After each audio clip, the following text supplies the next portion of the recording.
Boa noite, mais uma aula nossa aqui de sistemas térmicos. Na aula de hoje, eu vou falar com vocês sobre o ciclo de Stirling e o ciclo de Ericsson. Esses dois ciclos têm uma característica principal que a gente considera os rendimentos deles iguais ao rendimento da máquina térmica de Carnot. E alguém sabe me falar se isso é bom ou se isso é ruim? Se o nosso rendimento do ciclo Stirling vai ser igual ao rendimento da máquina térmica de Carnot. Isso é bom ou isso é ruim? Alguém consegue falar?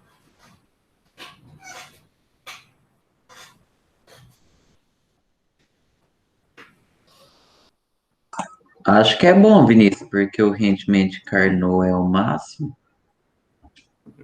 Se ele é o máximo, você acha que é bom? Uai, se o rendimento, você não tá falando que o rendimento Tô de perguntando se você Sterling acha. é igual ao de Carnot, então o rendimento dele vai ser alto? Sim, mas você não pode achar, você tem que ter certeza. Porque Pois é. se é igual ao de Carnot, nós temos um rendimento alto aqui. E os rendimentos desses motores Stirling e Ericsson, eles ficam de 40 até 45%. Então, é um dos motores mais eficientes disponíveis para a gente. O Agora, de Carnot é ideal, né? Esse é um real? esse aqui a gente consegue produzir ele também. Só tem alguns probleminhas, mas a eficiência pode ser aproximada pela eficiência de Carnot. É que ele utiliza de um método bem diferente para isso acontecer. Alguém consegue pensar em algum problema? Por que que eu não tenho só esse motor aí?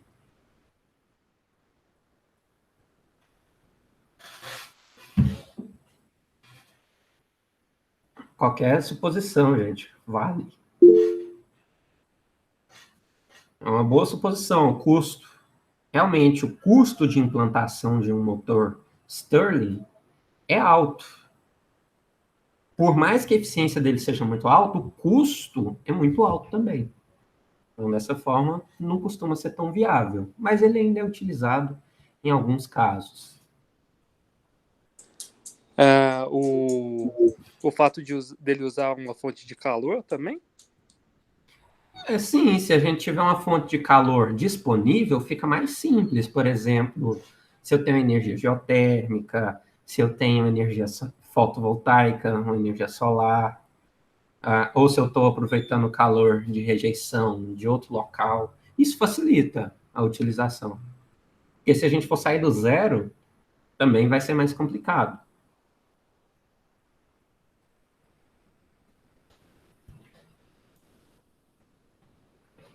Então, beleza, vamos lá. Dar uma olhada nesse ciclo de potência a gás. Onde que a gente aplica isso? Uma revisão dos nossos diagramas temperatura, entropia, pressão, volume, as equações que a gente vai utilizar. E vamos fazer exercício, é claro. Na aula de hoje vai ter um exercício sobre o ciclo Stirling e um exercício sobre o ciclo Ericsson. O ciclo Stirling e o ciclo Ericsson parecem muito. Eles se diferem só num processo. Enquanto num processo vai acontecer alguma coisa a volume constante, no outro vai acontecer a pressão constante. Essa vai ser a principal diferença dos dois. Beleza. Quando a gente fala que um ciclo térmico de uma máquina ela é totalmente reversível, a gente está falando que a diferença da temperatura do fluido que está trabalhando e a fonte de calor não pode ser maior do que um ΔT em qualquer processo de transferência de calor. Então, isso aqui é uma limitação básica para que a gente tenha esse processo reversível. E se vocês lembram bem, isso aqui é o diagrama TS para um ciclo de Carnot. Cadê o negocinho, gente? Sumiu meu.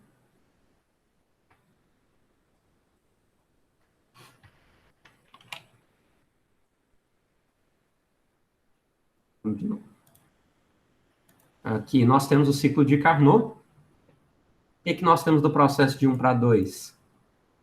De 1 para 2, temperatura constante, só que tem troca de calor. Então, a gente está recebendo aqui calor. Depois disso, de 2 para 3, nós temos um S constante, então sem troca de calor. E aqui também, ó, de 4 para 1, sem troca de calor. Juntando isso com esse diferencial ΔT, o ΔT aqui, que acontece dos nossos pontos, que não pode ser maior do que a diferença da temperatura do nosso fluido que está ali dentro para o nosso calor que está sendo fornecido ou retirado, isso nos dá uma máquina térmica reversível. Então, o que eu posso falar com isso aí? Eu tenho que os processos onde que eu insiro o calor e o processo que eu retiro o calor, eles têm que ser isotérmicos, para não ter aquela diferença de temperatura maior. A diferença de temperatura aqui vai ser 0. Tanto de 1 para 2, quanto de 3 para 4. Num deles vai estar numa temperatura mais alta, então a gente vai chamar isso aqui de T quente, ou T hot, que é o TH, né? Então, isso aqui vai ser o T quente, que é igual ao TH. E eu tenho aqui embaixo uma temperatura da fonte fria, que é o T frio, ou T low.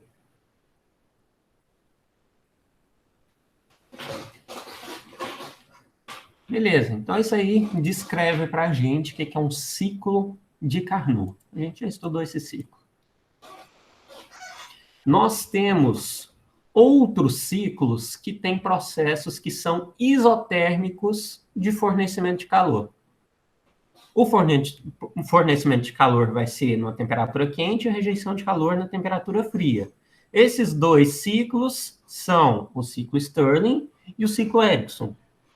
Eles têm uma diferença do ciclo de Carnot, porque lá nos dois processos isentrópicos, olha aqui, ó, de 2 para 3 é isentrópico, de 4 para 1 é isentrópico.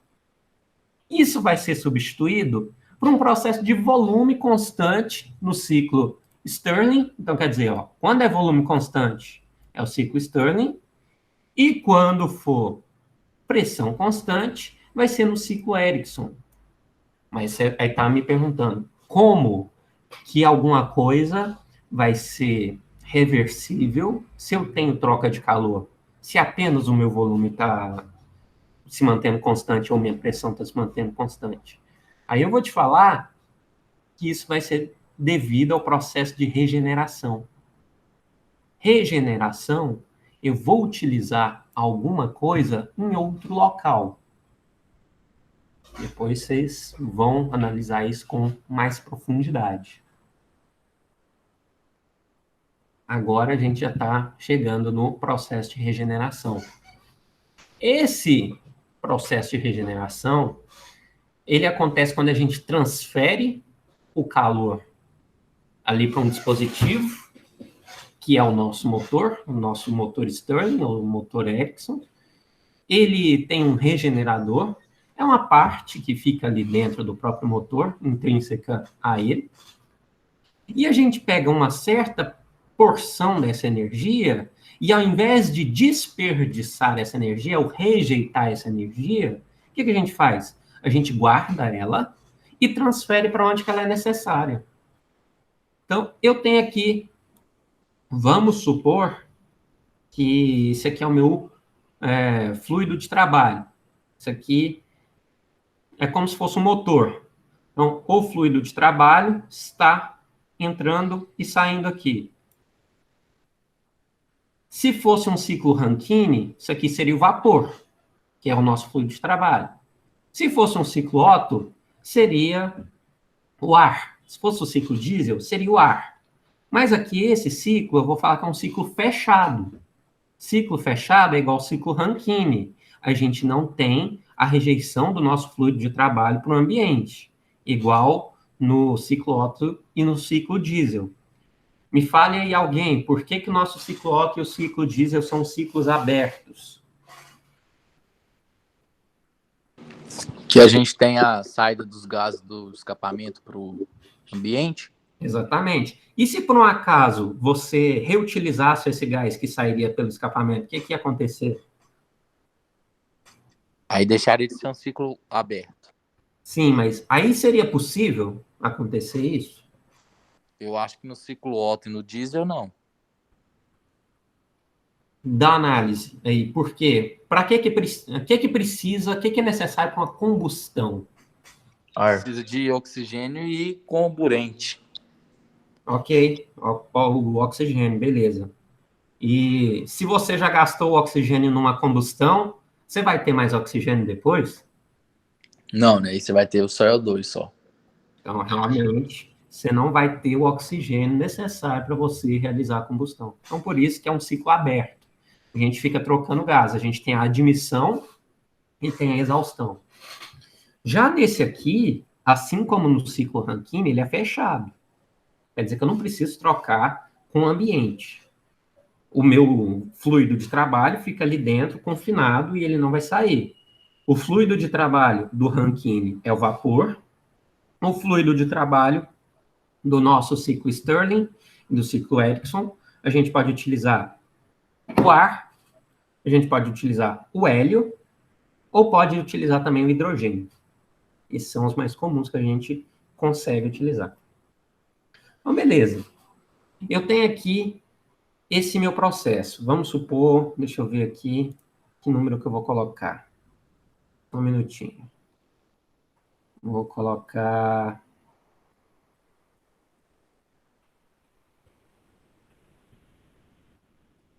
Aqui, beleza. Eu vou colocar aqui 2, 3, 4, 5. É isso que acontece. 5 não, desculpa, isso aqui é 1. Eu vou apagar.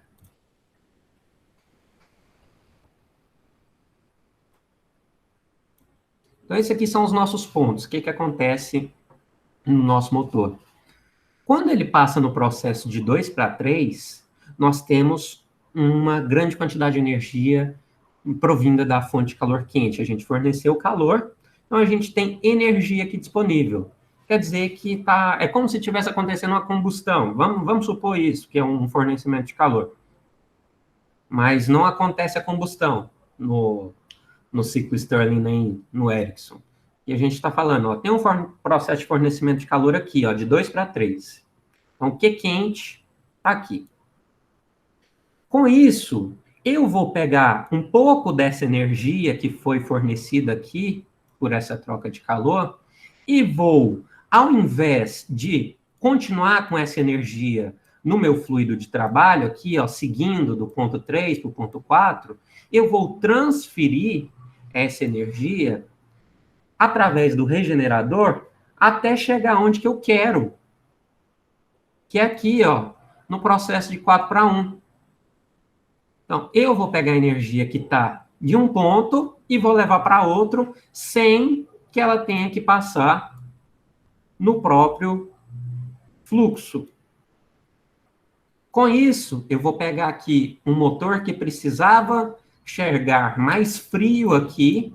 Então, eu já tiro um pouco de energia, ele chega um pouco mais frio, com menos energia.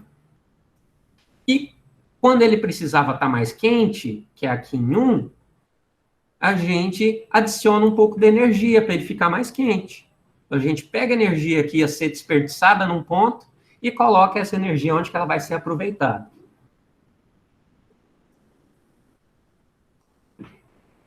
Beleza.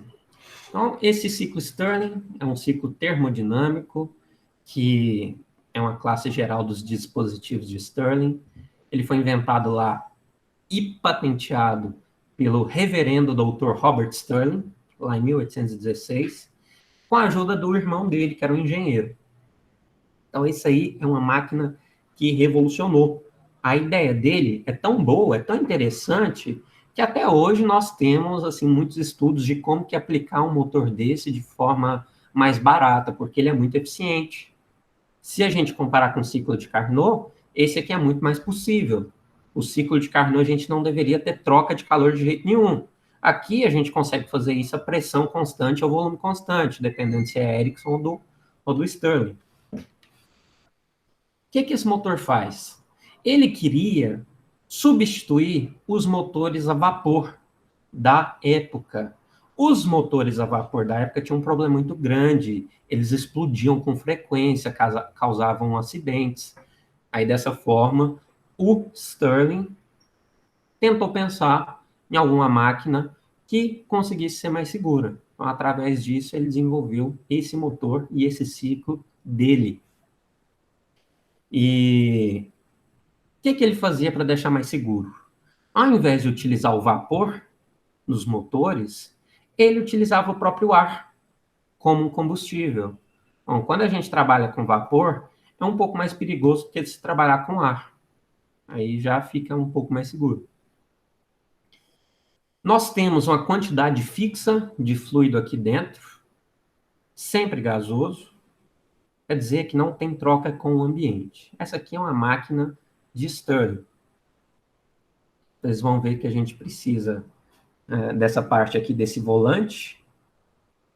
Nós temos 2 êmbolos, um ligado em cada parte aqui desse volante, e a partir disso que acontece o funcionamento desse motor. Ok. Na teoria, o nosso motor Stirling tem uma eficiência muito alta. Quando a gente constrói um protótipo, a gente já tinha, lá nas décadas de 50 e 60, uma eficiência de 45%. Sendo que se a gente fosse fazer a mesma coisa com motor Otto ou um motor diesel, a gente tem uma eficiência de 20% a 30%. A gente vê que a diferença aqui é absurda. Essa aqui é uma máquina. Um motor Stirling de bancada, simples, que dá para fazer. E até em fundo de quintal, isso aqui é possível de ser feito. Como que é? Eu tenho uma fonte de calor aqui, ó. Essa fonte de calor aquece esse cilindro, depois ele se expande. Nós temos outro cilindro aqui que ele serve para regenerar. Em algum certo momento, eles vão trocar aqui, um vai transferir energia para o outro, e com isso a gente vai fazer isso aqui girar. Girando, ele está conectado aqui para um gerador para gerar energia elétrica. Uma das grandes aplicações aí que a gente pode pensar para o ciclo Stirling estava sendo estudada numa usina de geração de energia. Como que funcionava? Ao invés da gente ter esse dispositivo aqui com combustível, como álcool, a gente tinha painéis solares. Então, vamos supor que isso aqui é um painel solar, como se fosse uma antena cheia de painéis solares. Você tinha lá o sol,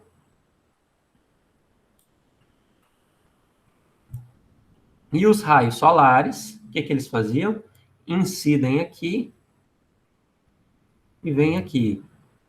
Incidem aqui e vêm aqui. Incidem aqui e vêm aqui. Aqui e vem aqui.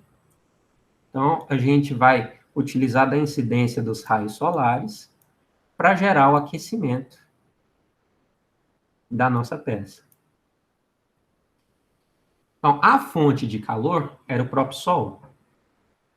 Se você tem essa fonte de calor aqui, você movimenta o seu motor e, com isso, você movimenta um gerador. Foi feita uma indústria nesse quesito, só que ela não foi viável por um motivo. Um motivo de custo. Era muito caro para fazer isso. A indústria, se não me engano, lá que fez isso, ela tinha uma capacidade de 2,5 megawatts. Então, era bastante coisa. Por que se utilizava esse motor? Porque ele tem uma eficiência muito grande.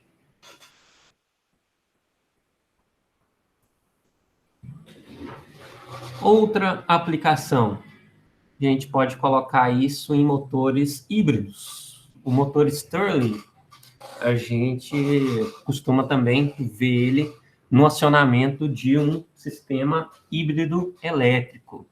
Lá em 2007, teve um carro protótipo híbrido que usava biocombustível sólido e, além disso, tinha um motor Stirling que foi anunciado por um projeto que chama Presser, lá da Suécia.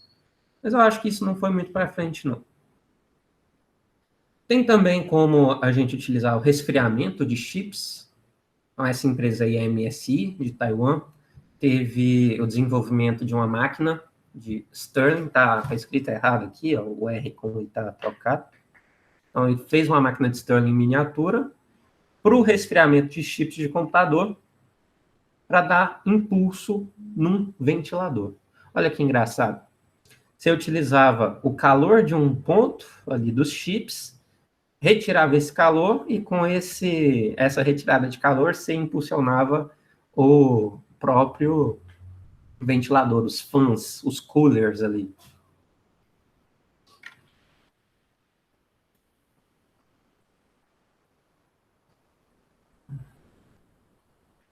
Tem os motores AIP. Esses motores AIP, eles também são utilizados na propulsão nuclear. Nesse ciclo Stirling, o calor de uma fonte exterior vai ser transferido para o nosso fluido e vai ser submetido a transformações. Beleza. Então, o que isso vai acontecer? Se a gente tem um sistema nuclear, a fonte de calor ali é nuclear. Então, o nosso combustível seria a fusão ali que está acontecendo. Aí, dessa forma, com calor gerado, você coloca esse calor no motor Stirling e com esse movimento ali do motor, você consegue movimentar, por exemplo, um submarino nuclear.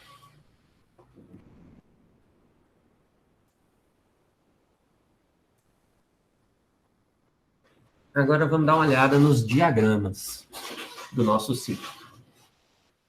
Tem aqui, ó, alguns diagramas comparativos do ciclo de Carnot e do ciclo de Stirling. Olha que engraçado. No ciclo de Carnot, se vocês lembram bem, ele era quadradinho. Temos a fonte de temperatura quente e fonte de temperatura fria. Nós sabemos que para isso ser reversível, a troca de calor tem que ser isotérmica. Então, check, né? 1 para 2 é isotérmico e aqui de 1 para 2 é isotérmico. Depois, o calor que é rejeitado de 3 para 4 é isotérmico e aqui também de 3 para 4 vai ser isotérmico. Beleza. Qual que é a diferença? No ciclo de Carnot, de 2 para 3 é entropia constante e de 4 para 1 é entropia constante também. Só que se a gente for analisar isso para o ciclo de Stirling, a gente vai ter um volume constante aqui. Tanto de 4 para 1 ou de 2 para 3. Agora, vamos dar uma analisada no diagrama PV, pressão e volume. Eu não falei para vocês aqui de 2 para 3 é constante volume, de 4 para 1. A gente consegue ver isso aqui, ó, de 2 para 3. Nós temos volume constante, olha aqui o mesmo nível de volume. E de 4 para 1 também o mesmo nível de volume. O nosso processo de regeneração acontece aqui nesses pontos. Então, a gente fornece o calor, vai ter uma certa energia, faz o trabalho acontecer.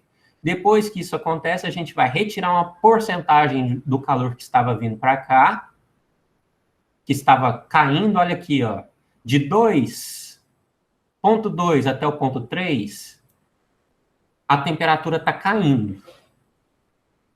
O que eu estou fazendo? Eu estou ajudando.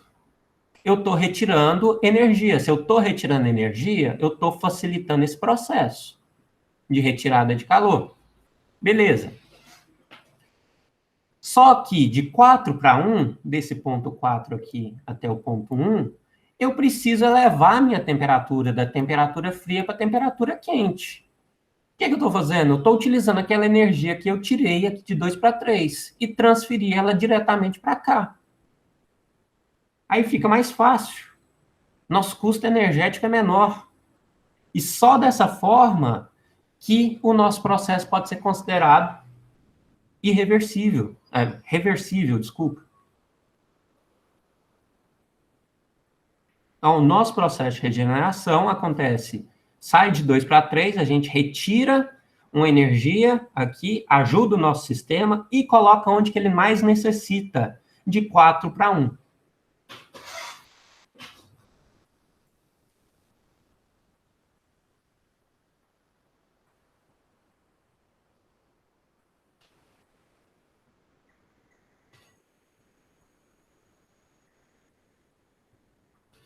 Hoje tem pouca gente. Dá um ok aí no chat, se você está aí. Depois eu tenho um controle de chamada. Faz favor aí, todo mundo, dá um ok.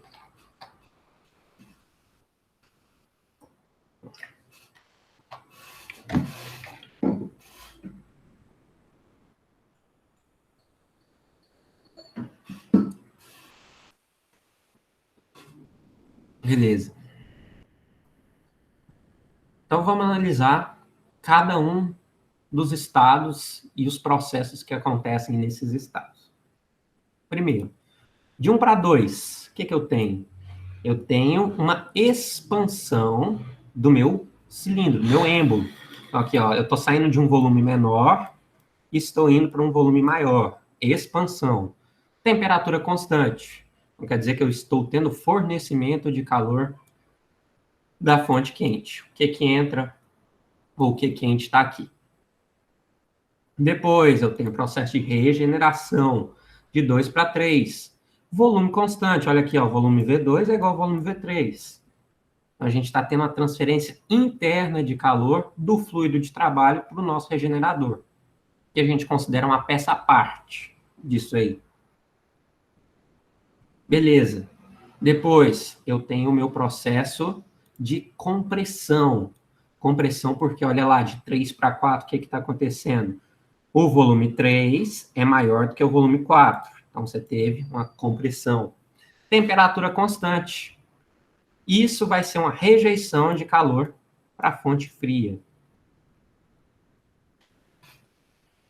Por fim, nós temos ali a regeneração novamente, a um volume constante. Quer dizer que eu estou pegando a energia que veio lá de 2, 3 e estou utilizando ela aqui em 4, 1. Estou colocando ela no meu fluido de volta.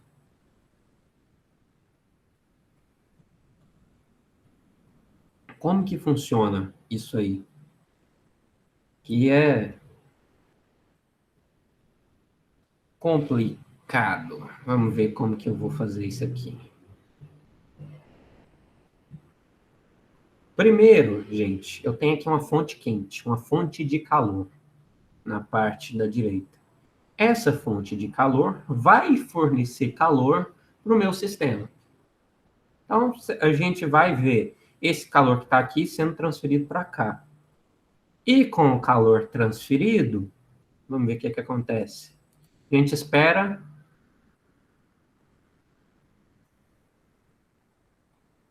ele está chegando na temperatura. Olha aqui, ó, ele está chegando na temperatura de 2000. Quando ele chegar nessa temperatura de 2000, tem duas opções. Ou você vai elevar aqui a sua pressão e a sua temperatura, porque isso aqui está confinado, ou isso aqui vai mover para cima para deixar a uma temperatura constante. Porque se a gente expande um gás, a gente tende a resfriá-lo. Mas só que a gente tem essa fonte de calor constante. Então, o que está acontecendo? Nosso processo de 1 para 2.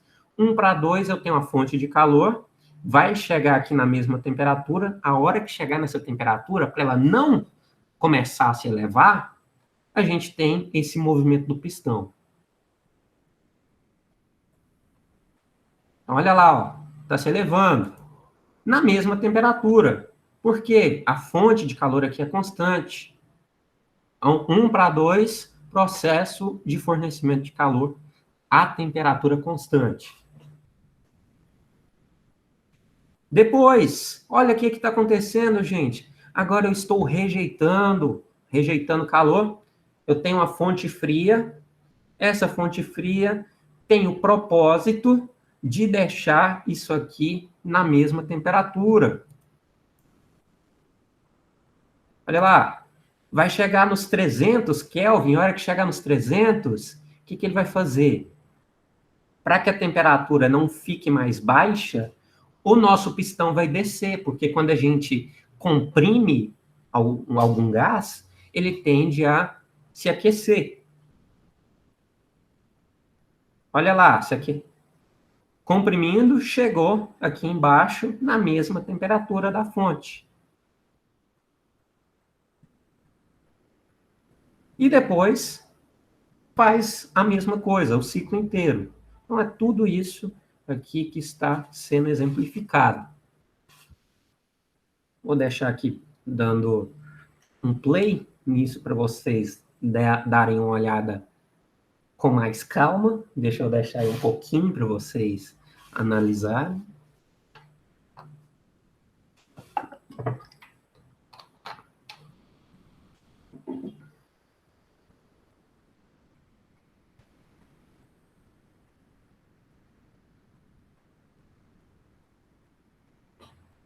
Ok. Como que funciona? Nós temos no ciclo Stirling dois êmbolos, dois pistões.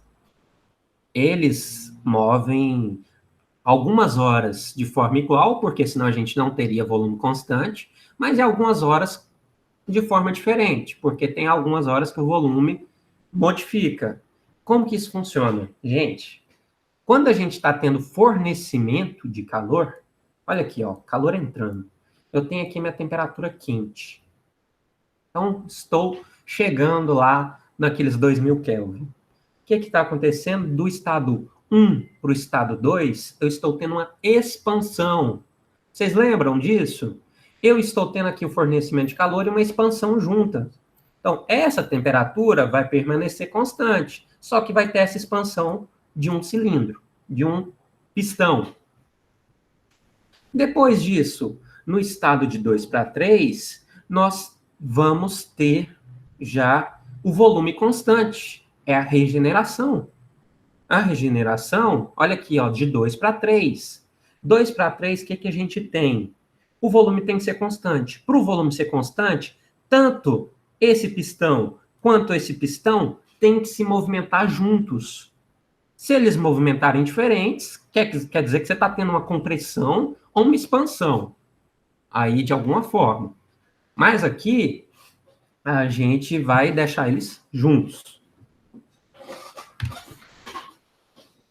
Beleza. Então, a gente... volume constante, diminuímos a temperatura. A gente veio aqui para a temperatura ter frio. Devido a isso, a gente trocou. Olha aqui, ó, a nossa energia que está aqui no centro, né, ela sempre está sendo trocada. Isso que é como se fosse o nosso regenerador. E depois disso, do estado 3 para 4, eu tenho o meu processo de rejeição de calor.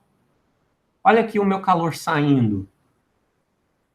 Olha o calor saindo. E como que essa temperatura permanece constante de 3 para 4? Por conta desse pistão aqui, ó. Esse pistão está comprimindo. Se ele está comprimindo, a gente está tentando manter essa temperatura constante, por mais que eu tenha uma temperatura da fonte fria aqui, ó. E depois disso, de 4 para 1, ele volta ali, a energia do regenerador volta exatamente para aquele ponto. Então, esse pistão volta para o ponto inicial dele e o outro pistão, ele se movimenta para isso. Essa aqui é a explicação. Esse é o nosso motor Stirling funcionando. Então, nós temos aqui o nosso fornecimento de calor. Opa, desculpa. Temos o fornecimento de calor aqui. E aqui a rejeição. Primeiro a gente tem fornecimento de calor. Aqui a temperatura constante, por isso que ele se expande. Depois, a gente tem o processo de regeneração, por isso que os dois têm uma conexão. E depois a gente tem a rejeição de calor a temperatura constante, aí ele vai se expandir quando isso estiver acontecendo, para depois reaproveitar a energia que estava ali dentro do sistema. Lembra que isso aqui tudo é fechado, sistema fechado, não tem entrada e saída de gases.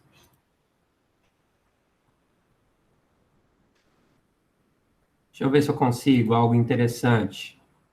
Tem uma hora que os nossos cilindros, nossos êmbolos aqui, os nossos pistões, eles têm que se movimentar de forma igual, para ter o volume constante. Isso é atingido se a gente fizesse uma análise através daquela disciplina de dinâmica de máquinas. Então, o que a gente faz? Através desse mecanismo aqui, a gente consegue determinar quando, em que parte dessa rotação, que os dois vão se movimentar de forma igual e quando eles vão se movimentar com atraso ou com avanço em relação ao outro.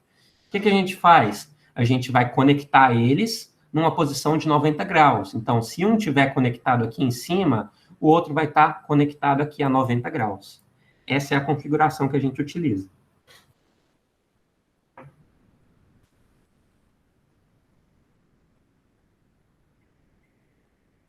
Aqui, ó. Nessa hora que eles estão a 90 graus, eles estão movimentando, eles estavam se movimentando no mesmo volume. Então, eles estavam se movimentando igualmente. Então, o mesmo volume está acontecendo a regeneração, tanto para cima quanto para baixo. E tem hora que eles comprimem e tem hora que eles expandem.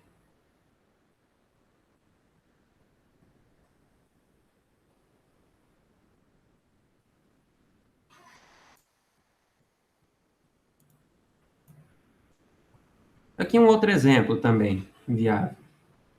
Diferente um pouquinho, mas também dá para a gente ter uma noção como é que funcionaria. E aqui, esse motor do ciclo Stirling, um pouco mais real. É exatamente aquilo que foi mostrado para vocês. Tem uma hora que os dois vão se movimentar juntos. Tem hora que eles vão fazer algo separado. O volume constante acontece num curto período de tempo. Aqui vai acontecer agora, ó. Agora. Aí já parou. Agora, a mesma coisa. Eles tiveram um volume constante ali muito rápido. Então, o processo de regeneração é muito rápido. O processo de troca de calor é muito mais devagar. Aqui é onde que a gente está fornecendo calor e aqui é onde que a gente está rejeitando calor. E notem, olha aqui, ó, como que isso é ligado no volante. A 90 graus, um do outro, para que a gente tenha essa diferença. E se, por um acaso, eu colocasse uma fonte fria aqui e uma fonte quente aqui, o que ia acontecer? O meu motor giraria ao contrário, se eu fizesse isso. Funciona com a fonte fria? Funciona. Enquanto você tiver uma diferença de temperatura grande, vai funcionar. Então, quanto mais gelado estiver a sua fonte fria, melhor vai ser também. Você pode utilizar das duas formas.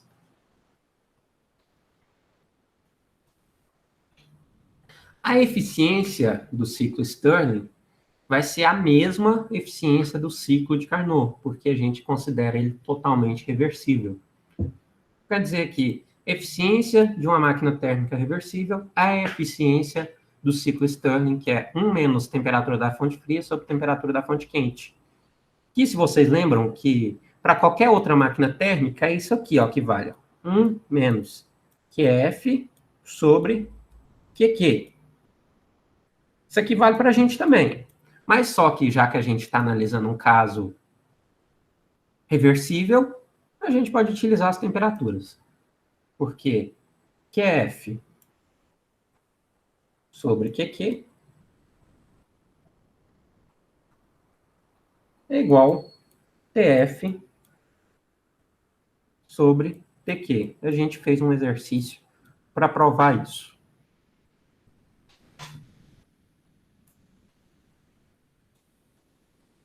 Beleza, agora a gente vai lá para o ciclo Ericsson. Esse ciclo Ericsson, ele foi nomeado em homenagem ao John Ericsson. Ele projetou e construiu algumas máquinas baseadas em vários ciclos termodinâmicos, não só essa máquina do ciclo Ericsson. Ele, se você perceber, ele nasceu um pouco antes lá de inventarem o ciclo Stirling, morreu lá em 1889. Ele teve duas máquinas que foram bem famosas. Uma delas, a gente fala que é o ciclo fechado de Brighton. E o outro é o ciclo Ericsson. Esse ciclo fechado de Brighton é interessante também, a gente vai dar uma olhada na aula, provavelmente de amanhã. E o ciclo de Ericsson é o nome que deu, ele que deu esse nome para o ciclo. Por mais que ele tenha inventado também esse ciclo fechado de Brighton. Mas o ciclo aberto de Brighton foi o próprio Brighton que fez, né? Então, por isso que ele ficou com o nome na máquina. Vamos dar uma olhada nos nossos diagramas. Assim como eu falei lá para vocês, nós temos um processo reversível. Esse, já que ele é reversível, nós temos uma eficiência alta. E aí, gente, eu já falei isso muito, mas me confirmem, qual que é a principal diferença do ciclo Ericsson para o ciclo Stirling, olhando aqui o diagrama?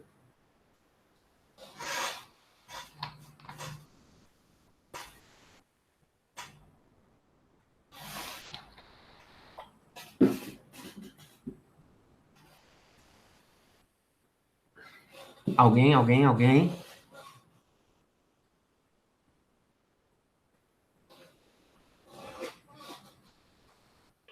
por favor. Que um tem a entropia constante e o outro tem a pressão constante. Quase. Isso aqui é o ciclo de Carnot. Você comparou os dois. Ah, sim. Aí você fez... Não, se for analisando aqui essa imagem, tá certo. Beleza. Sei. Mas se a gente analisar lá com o ciclo... O outro era o volume, né? O outro era o volume. Então, aqui, ó, nós temos de 4 para 1, pressão constante. E de 2 para 3, pressão constante.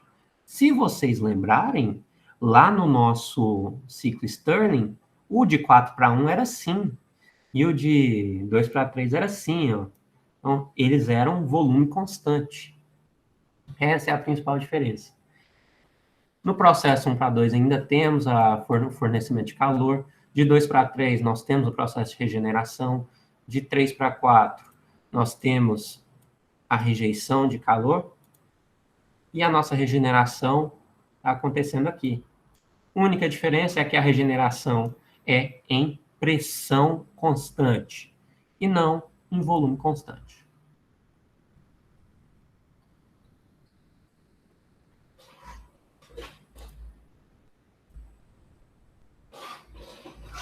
Então, a gente pode considerar que o nosso ciclo Ericsson ele vai ser muito parecido com o nosso ciclo Stirling, só não vai ser tão parecido por causa daqueles ciclos de regeneração que a gente substitui o processo de volume constante para pressão constante. Essa aí é uma máquina do ciclo Stirling. Se vocês derem uma olhada, também tem 2 pistões. Esses 2 pistões aqui precisam de um terceiro elemento para eles funcionarem aqui, esses mecanismos. Então, a gente tem uma fonte de calor quente, a rejeição de calor, mas o processo que acontece isso é muito parecido. Só que ao invés de volume constante, a gente mantém a pressão que seja constante. Como que a gente mantém a pressão constante de alguma coisa? Por exemplo, se eu estou elevando a temperatura de alguma coisa, o que eu tenho que fazer com o pistão para manter a pressão constante? Alguém sabe?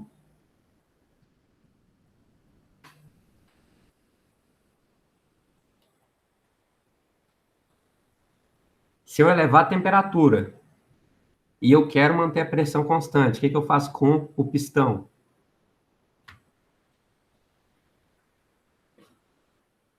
Aumenta o volume.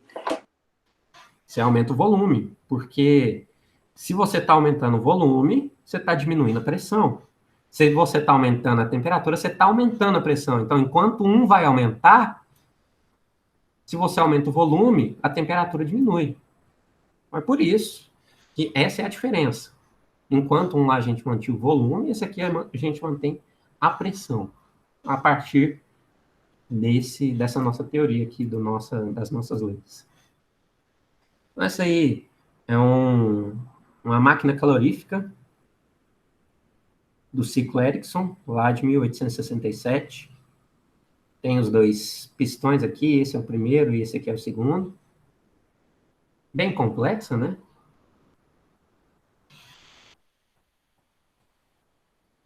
A eficiência vai ser exatamente a mesma lá do ciclo de Carnot. Então, vai ser baseado na eficiência de um ciclo térmico reversível, que é a eficiência térmica do ciclo Stirling e a do ciclo Ericsson são iguais. E a gente utiliza as temperaturas para fazer essa simplificação.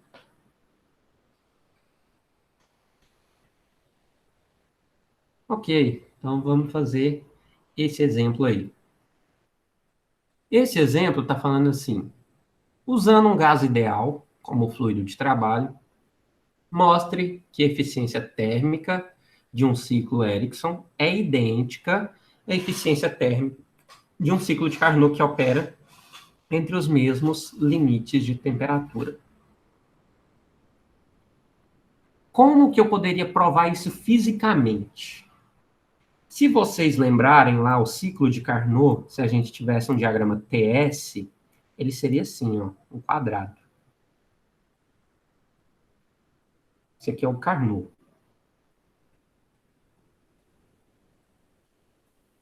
Como que eu provo isso fisicamente? Eu vou te falar assim, ó, se você medir essa área aqui do ciclo Ericsson, vai ser idêntica a essa área do ciclo de Carnot. A gente consegue provar que a eficiência seria a mesma.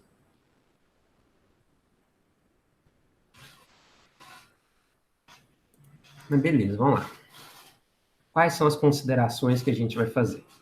Primeiro, o calor vai ser transferido para o nosso fluido de trabalho de forma isotérmica. Então, aqui 1:2, forma isotérmica, 3:4, forma isotérmica. Na temperatura da fonte quente, TQ, e na temperatura da fonte fria, TF. Quando a gente tem um processo que é isotérmico reversível, a nossa transferência de calor, a gente relaciona a transferência de calor, que é o Q, a quantidade de calor, com uma variação da entropia com a temperatura. Então tá aqui, ó, T delta S. Isso é a nossa transferência de calor.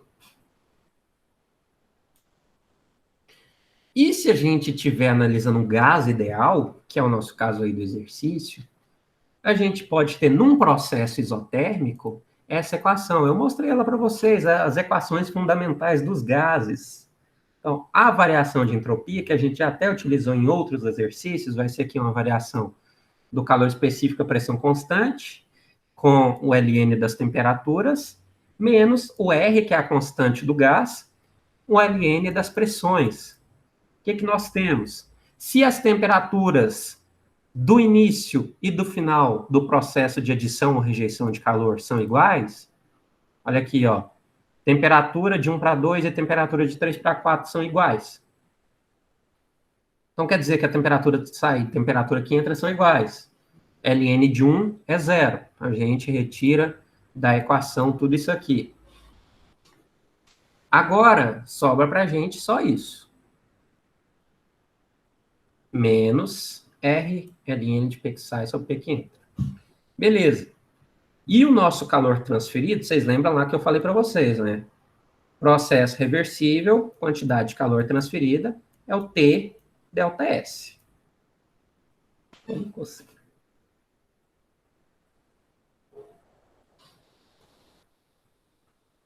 Então temos aqui, ó.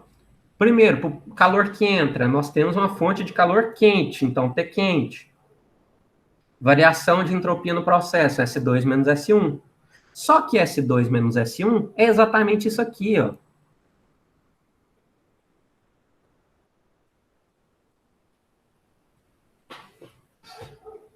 Nós conseguimos escrever, então, a temperatura da fonte quente vezes essa variação de entropia, que dá isso aqui. Então, esse aqui é o calor que entra.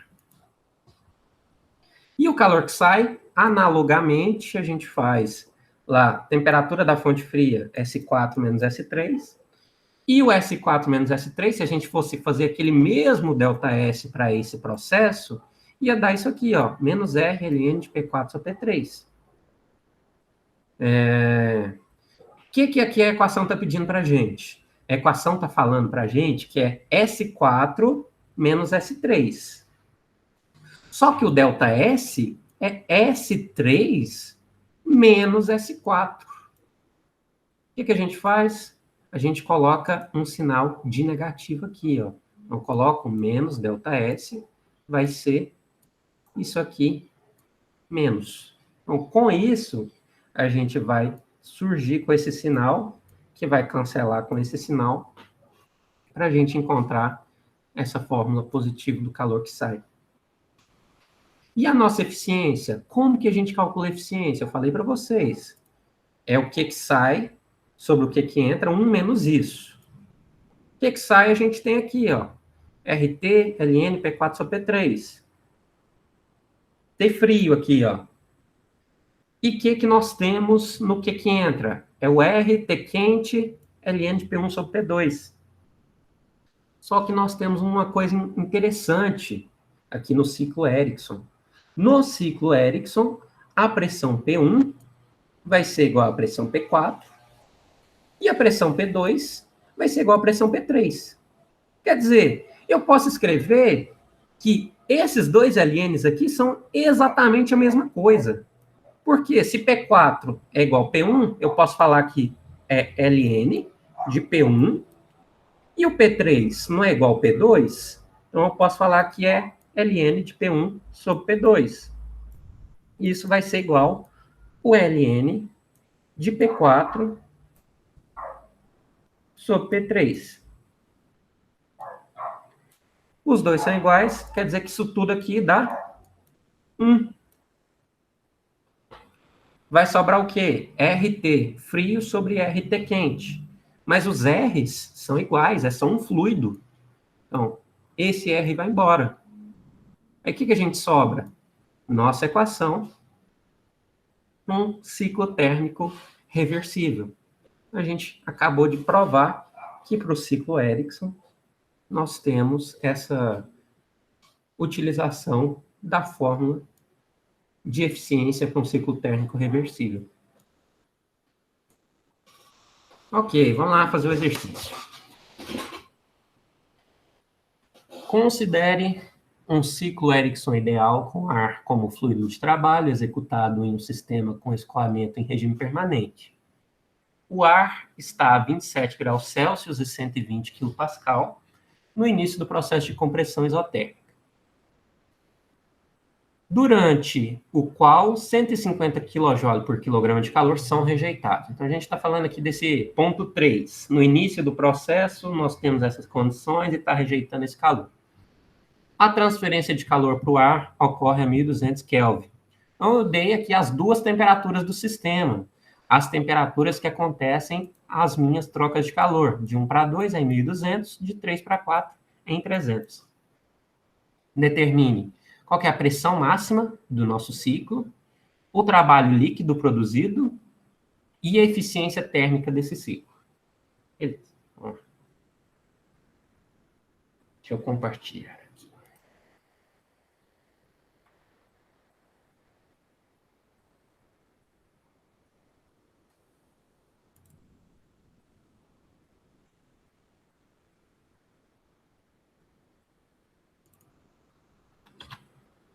Eu vou mudar aqui a minha forma de compartilhamento de áudio. Vocês me falem se está ok para escutar. Só um minutinho.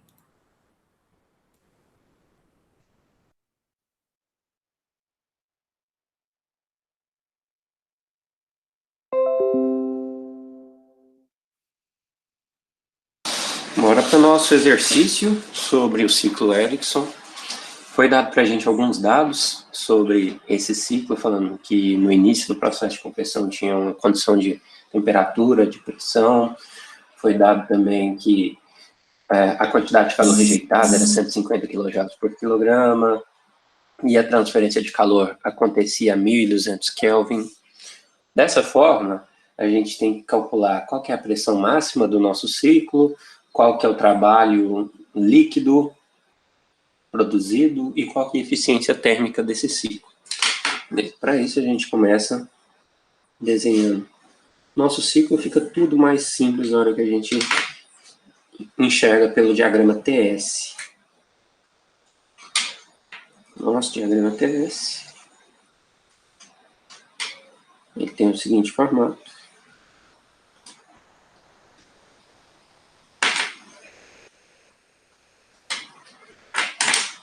Nós temos alguns pontos aqui importantes, que é 1, 2, 3 e 4. Ok, nós sabemos que o processo de adição de calor acontece entre 1 e 2.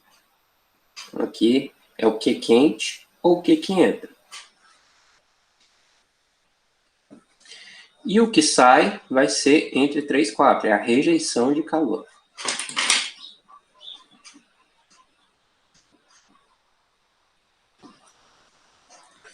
Beleza, temos isso. Foi dado para a gente também a temperatura no início do processo de compressão. Aqui, ó, como a gente sabe que é desculpa, gente. Nós temos a mesma temperatura aqui de 4 e 3 também, assim como 1 e 2, isotérmico. A temperatura aqui nesse processo seria de 27 graus Celsius. Então, 27 graus Celsius mais o 273 vai dar 300 Kelvin. E nossa maior temperatura vai acontecer aqui na adição de calor, que é 1.200 Kelvin, dado no exercício. Ok, a partir disso, a gente vai ter que determinar a nossa variação de entropia para encontrar as pressões. Foi dado para a gente alguma dessas pressões, outra pressão a gente vai ter que descobrir.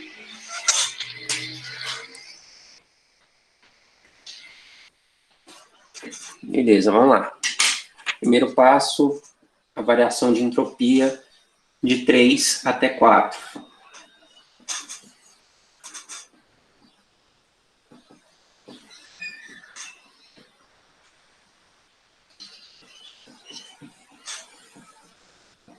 Que é o nosso processo de rejeição de calor.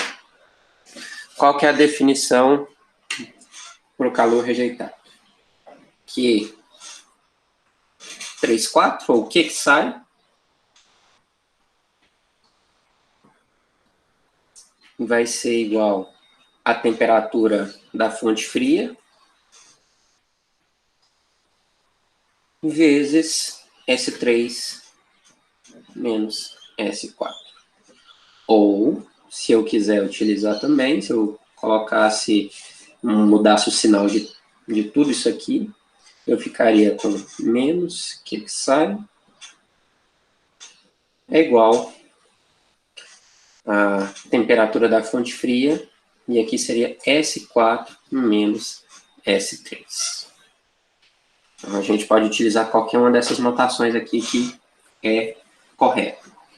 Beleza. O que nós queremos encontrar? Eu quero encontrar aqui que é S4 menos S3, por isso que a gente vai utilizar essa notação. Com S4 menos S3, eu vou ter que isolar o que sai e essa temperatura. O que sai foi dado no exercício. A temperatura também. Então, a gente vai sair com S4 menos S3. S4 menos S3, que é a variação de entropia nesse processo, vai ser o menos que sai sobre a temperatura da fonte fria.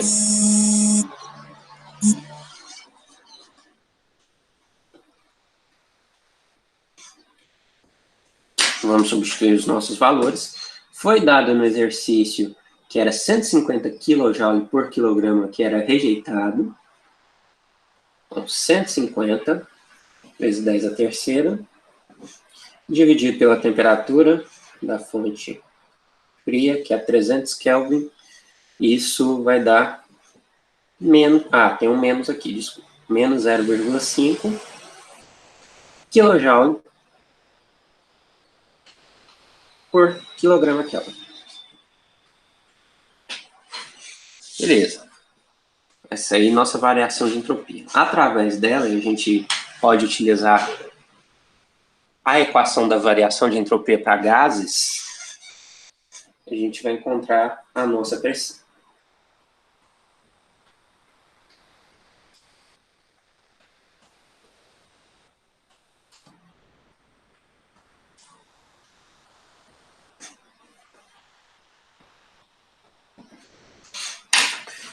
Lembrando aqui qual que é a fórmula, S4 menos S3.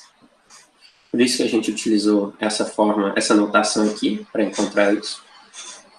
Seu calor específico, a pressão constante. Ln da temperatura T4 sobre T3, menos R Ln de P4 sobre P3. Beleza, vamos substituir aí os nossos dados. Uma coisa interessante, antes disso, é que a gente sabe que T4 é igual a T3. Então, Ln de 1 é 0. Então, isso aqui tudo vai se tornar 0. A gente sobra só com essa parte. Então, vai ficar S4 menos S3 menos R Ln de P4 sobre P3. Beleza. Com isso, eu vou ter que encontrar qual é a minha pressão máxima. A pressão do meu sistema, eu vou encontrar P4. Então, temos que isolar o P4 de alguma forma.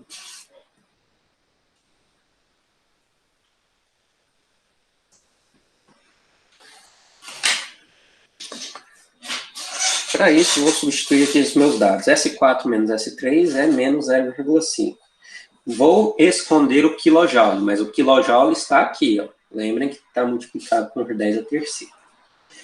E o nosso R, constante para o ar, 0,287.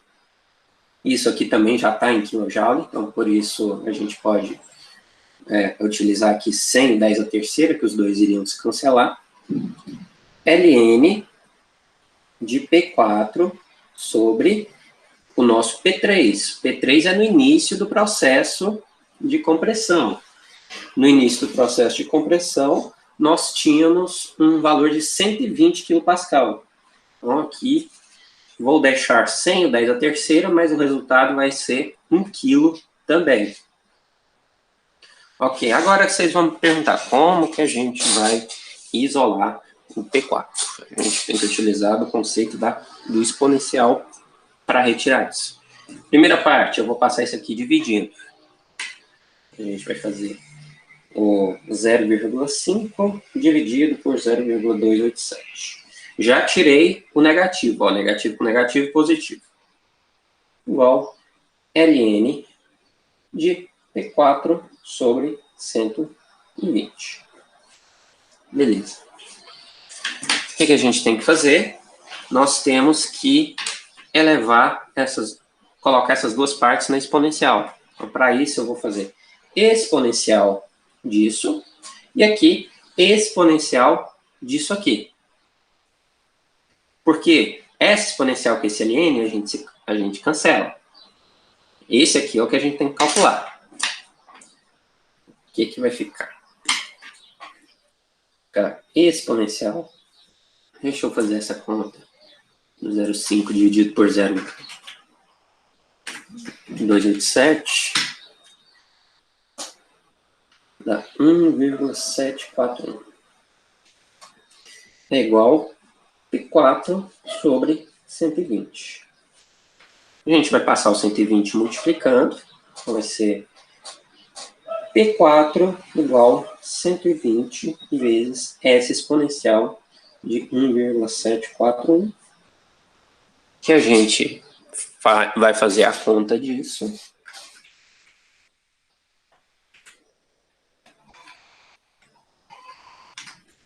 E vai encontrar um valor de 685,2 kPa. Então vejam que eu transportei o kPa que estava aqui já para o meu resultado final. Beleza. Então achamos a primeira parte do exercício. Pressão. Se não me engano, eu acho que era a letra A. Agora a gente vai encontrar o trabalho líquido. O trabalho líquido, se vocês lembram bem, é o calor quente menos o calor frio. Então, para isso, eu tenho que achar qual que é o calor quente e qual que é o calor frio. O calor frio foi dado no exercício, que é o calor que sai. O calor que entra, que é o calor quente, a gente tem que calcular.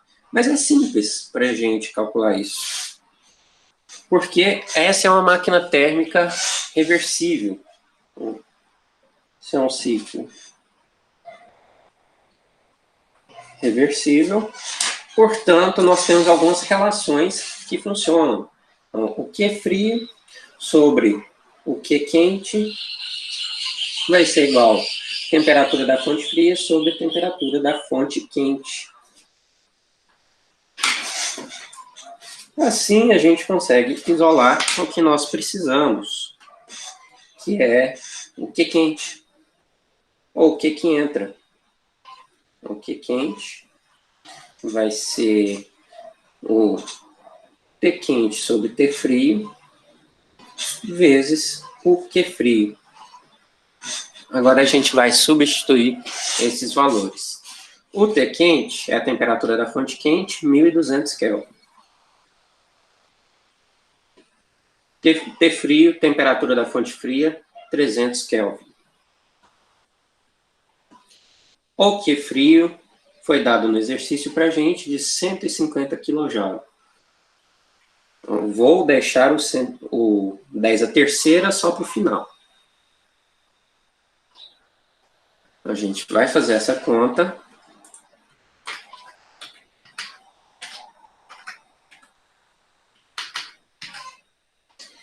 E a gente vai encontrar o valor de 600 kJ por quilograma. Esse aqui é o que quente. Com ele a gente calcula o trabalho líquido.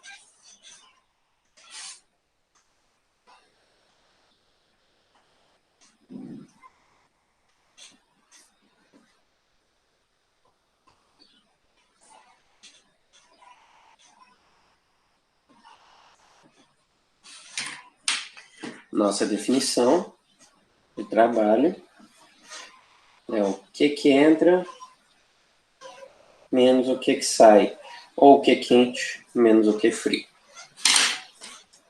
Substituindo nossos dados, aqui é 600 kJ menos 150 kJ, que é 450 kJ por quilograma. Assim nós encontramos mais uma parte do nosso exercício.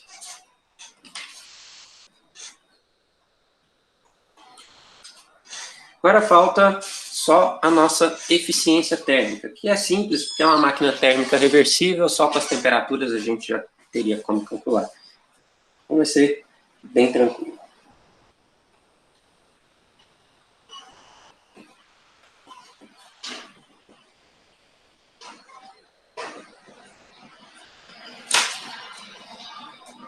Lembrando que é uma máquina térmica reversível do ciclo de Ericsson.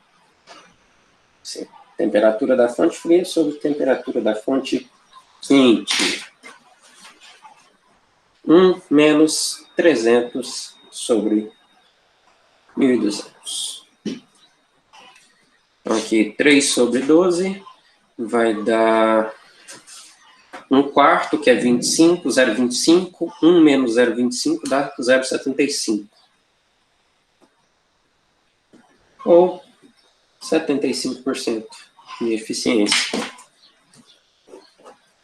Com isso, a gente encontra o nosso exercício.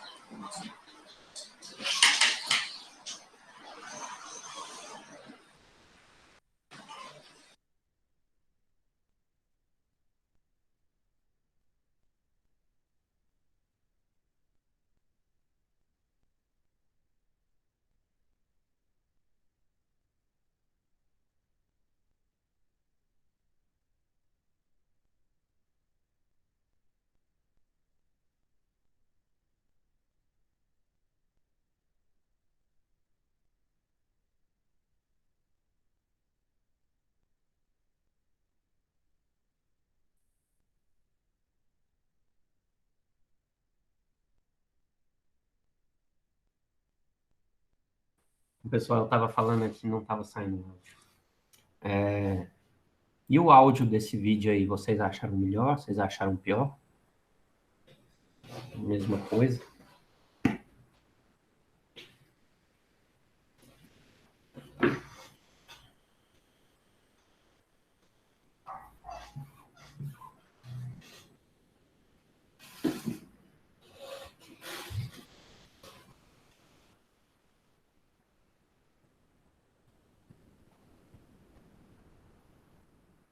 Beleza. Eu achei um jeito diferente de compartilhar o áudio aqui, que antes não dava certo. Só na próxima aula de vibrações a gente vai ter um áudio meio ruinzinho ainda, mas para esses aqui, os próximos eu acho que eu consigo fazer melhor. Beleza, gente. Deixa eu aqui para vocês. Então, como que era a resolução? Tá lá no slide também, se vocês quiserem já pegar isso. Tá disponível no portal. Como que a gente calcula a primeira variação de entropia? Com a variação de entropia, a gente quer encontrar a pressão P4. A gente isola a pressão P4 através do exponencial. Aí a gente encontra a maior pressão do nosso ciclo, então pressão P4. Depois disso, a gente sabe que é um ciclo térmico reversível, a gente iguala QF sobre QQ, que é igual a TF sobre TQ. A gente encontra o QQ, que é o Q quente. Calculamos o trabalho líquido, que é o Q que entra menos o Q que sai, ou o Q quente menos o Q frio. E eficiência, o mais simples de todos, a gente já podia ter calculado lá no início, porque já tinha as temperaturas da fonte fria e da fonte quente, a gente encontrou que era 75%. Isso aqui não é um ciclo real, obviamente. Ciclos reais não têm uma eficiência nessa proporção. Ok, a gente tem aqui o próximo exercício, que é do ciclo Stirling. Daqui a pouco a gente faz ele, ou passo ele para vocês fazerem. Deixa, enquanto isso, eu discutir com vocês sobre as práticas. Deixa eu dar uma olhada aqui, o que vocês responderam. Eu passei lá no grupo uma lista para ver quem tem interesse de ir presencialmente nas nossas aulas práticas, que já vão ser no mês que vem, provavelmente.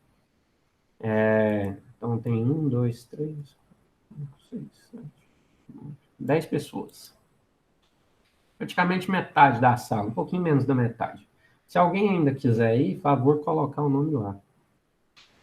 Eu vou dividir a turma, então a gente vai lá. Talvez metade desses 10 vá em um horário, depois a outra metade vai em outro horário, para a gente ter bastante espaçamento ali dentro. Mas isso eu tenho que ver lá com a direção, como é que vai funcionar. E a gente vai fazer alguns experimentos. Deixa eu mostrar para vocês.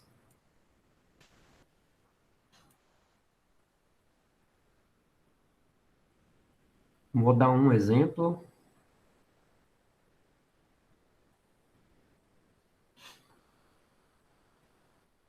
Isso aqui é um exemplo provavelmente do primeiro ou segundo experimento que vamos fazer, que vai começar com o ciclo Rankine.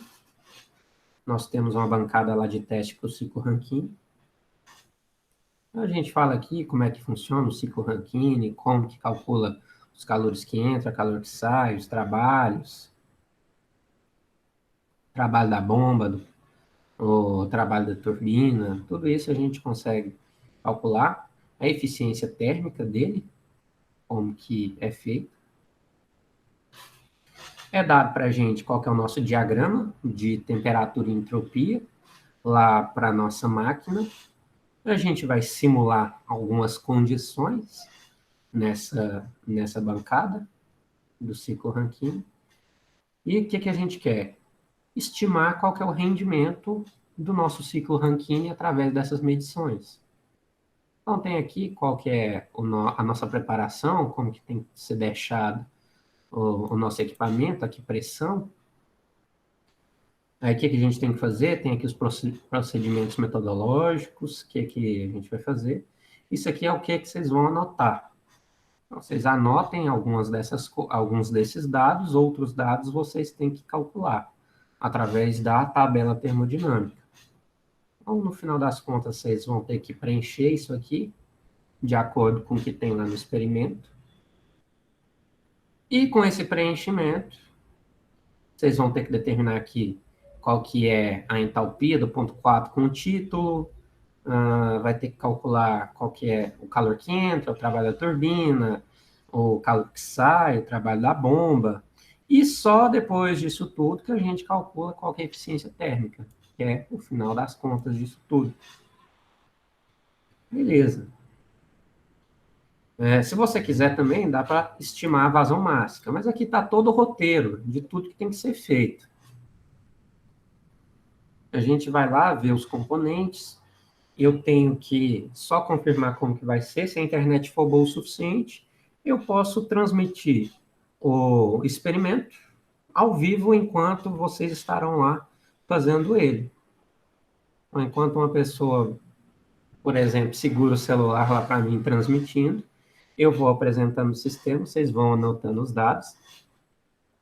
Eu vou deixar isso aí para vocês fazerem até em trios, de duplas ou trios, esses relatórios. Não vai ter só esse aqui, a gente vai fazer mais experimentos. Nós temos lá na bancada, tem que só conferir se foi arrumado um equipamento nosso de motor Otto e o motor diesel. A gente vai fazer esses experimentos também. Aí, como que eu vou fazer? Se por um acaso for metade da sala lá presencialmente, não poderia ser metade da sala pega os dados lá e faz uma dupla com a outra metade que não foi. Pode ser alguma coisa nesse estilo. E em alguma aula vocês vão apresentar esses relatórios. Cada equipe vai apresentar algum desses relatórios por sorteio. Então, provavelmente a gente vai fazer umas 3, 4 práticas, pelo menos. Cada uma dessas tem um relatório. Por exemplo, esse relatório aqui consiste em você calcular o ciclo. Aqueles mesmos exercícios que a gente fazia para o ciclo Rankine, só que agora com os dados reais. Tem outros experimentos, eu não estou com o nosso... Como é que chama isso aqui? O nosso manual para fazer o experimento, eu não tenho dos outros aqui, mas está em outro computador meu, eu tenho que pegar.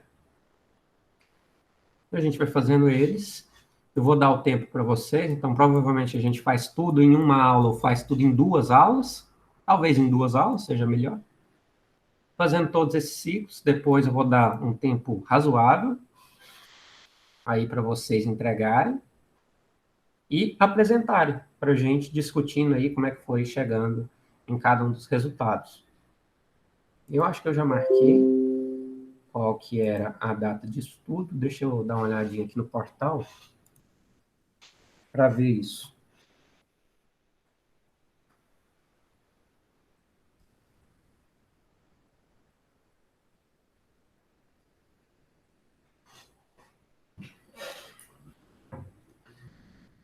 Ô, gente, está marcado, deixa eu ver aqui.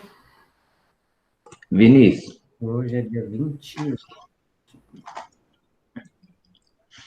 Vinícius, como vai funcionar esse laboratório? Vai ser uma vez na semana, no Hoje horário é da dia aula? Como que 28. vai ser?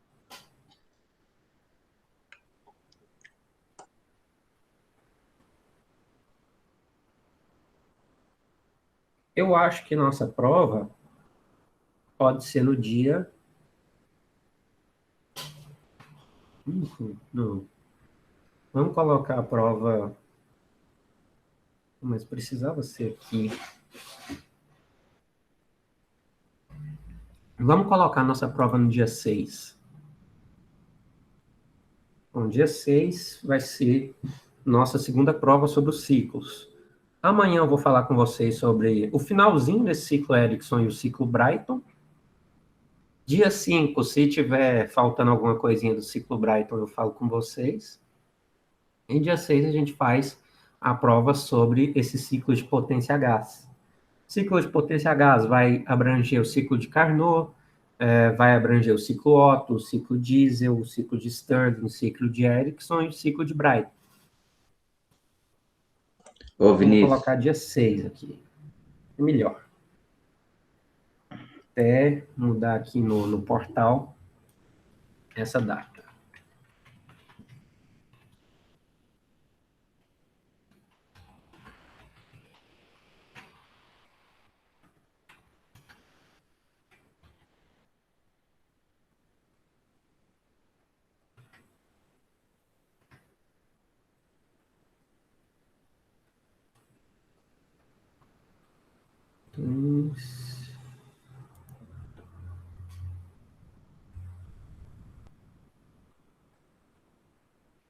Ok, beleza. Deixa eu só colocar aqui que é a prova.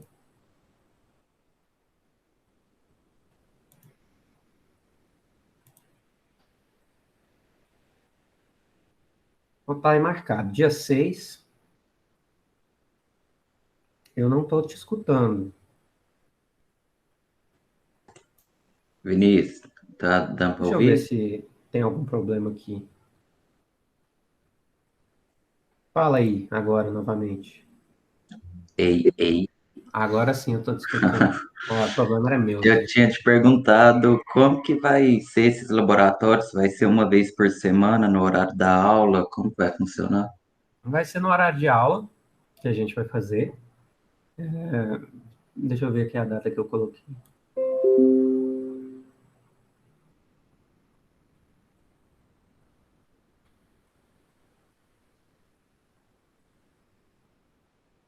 Nossas práticas aqui, se der tudo certo, a gente vai fazer no dia 9 e no dia 10 de junho. 9 e 10 de junho a gente faz as práticas. E antes da avaliação colegiada, vocês apresentam os relatórios. Então, não tem prova da terceira parte. A prova da terceira parte são as notas dos relatórios. A terceira parte da disciplina vai cair em avaliação só na avaliação colegiada. Aí vai ser só 2 dias de laboratório, dia 9 e 10? Eu acho que sim, eu acho que dá para a gente fazer bastante experimento com isso, porque cada experimento dura uns 10, 15 minutos, você já pega os dados, então dá para a gente fazer todos em 2 aulas com um espaçamento aí de pessoas interessantes. Aí, assim, é 10, 15 minutos para fazer, mas para produzir o relatório e analisar, já aí demora bem mais também,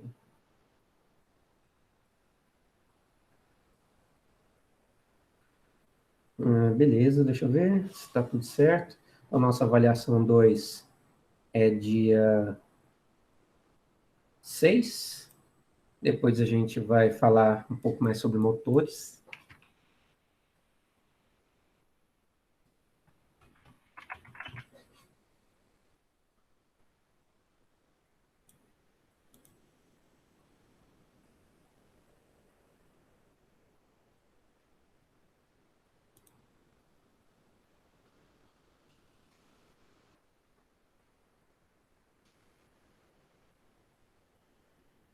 E lembrando que vocês têm a apresentação de seminário também, que vai valer uma boa pontuação.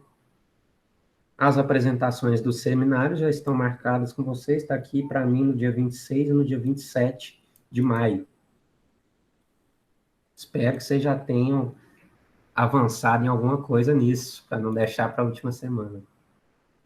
Em vibrações, teoricamente, a gente não tem laboratório, mas eu tenho alguns softwares que a gente pode utilizar para fazer uns laboratórios mais para o final, mas aí pode ser online mesmo, não precisa ir presencialmente, porque a gente não tem um laboratório só para isso.